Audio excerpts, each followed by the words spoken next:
janeiro de 1643, na Inglaterra. O pai de Newton morreu antes de seu nascimento, e sua mãe se casou novamente e deixa Newton com os avós.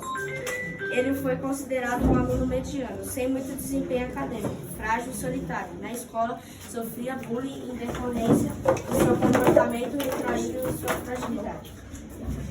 Newton, porém, demonstrava curiosidade construindo engenhos como moinhos de vento e relógios solares.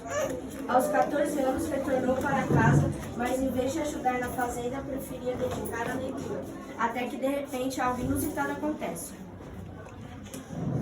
Para nós parece algo corriqueiro, mas para Newton teve um despertar.